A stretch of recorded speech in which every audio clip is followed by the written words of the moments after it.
Ich begann dann meine Pläne durchzuführen. Jessys Augen glänzten nach der Liebelei. Und sie flüsterte vielleicht, du, vielleicht ist das Sofa breit genug für... A few weeks ago, we did an episode where we had a 16 movie bracket. We went through a draft with Marta where she eventually chose the movie she wanted to cover out of the 16. Werner Fassbinder's 1973 World on a Wire, the West German science fiction film based on Daniel F. Galoui's 1964 novel Simulacron 3. A story about a virtual city or total environment simulator which has been programmed for marketing research. Everyone in the city simulation is unaware they're in a simulation until the lead scientist of the simulation dies and the protagonist Douglas Hall is with his coworker when he suddenly disappears. Trying to solve the mystery of the disappearance leads Douglas to slowly realize that the world around him may not be real, as he feels his mind beginning to fail from the realization, pushing him towards madness. Eva!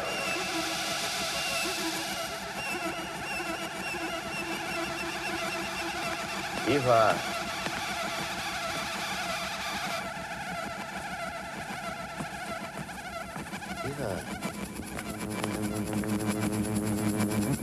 Eva! World on a Wire is developed and filmed as a West German TV miniseries in 2 parts, which were played on ARD, the German public broadcasting channel, on October 14th and 16th, 1973, starring Klaus Lovitch, a favorite Fassbinder actor, as Dr. Fred Stiller, who becomes the technical director of the Institute of Cybernetics and Futurology, after his best friend, Professor Vollmer, mysteriously dies. The Institute is the home of the state-of-the-art supercomputer, which runs a simulation program called, of course, Simulacron, where 9,000 identity units live in a simulated city as human beings, unaware that they're in a simulation. You get the idea. After the Institute's head of security, Gunther Laus, suddenly disappears right before revealing a secret that Vollmer wanted to pass on, everyone besides Dr. Stiller suddenly forgets Gunther even existed. It's as if he'd been completely written out of the world.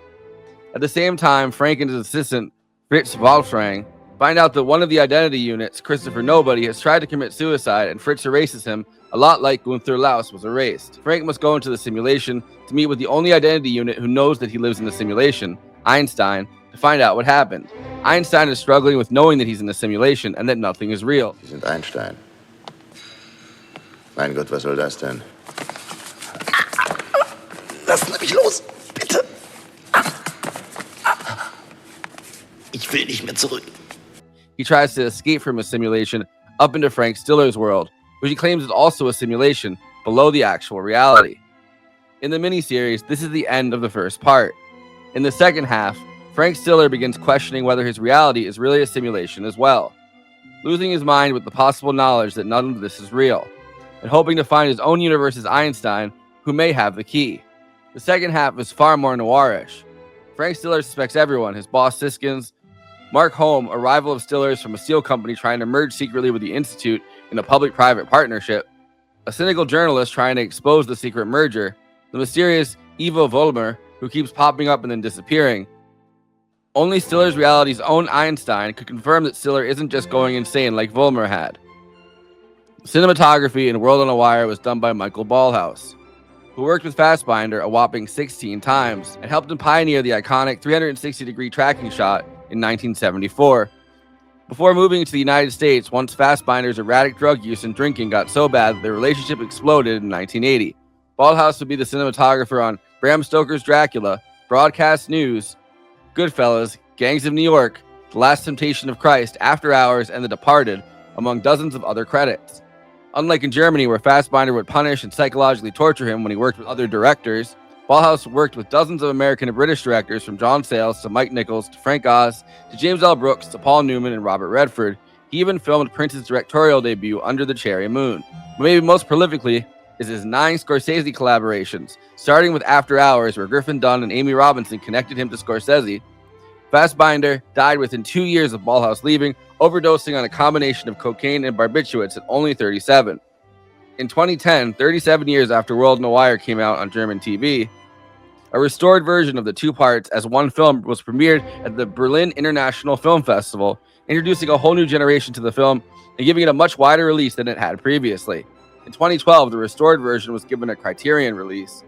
Many of the reviews are openly shocked at the concepts about reality, the simulation, and delving into human intelligence, pointing out that this movie predates The Matrix by 25 years and even virtual reality as a real tangible consumer experience by over a decade.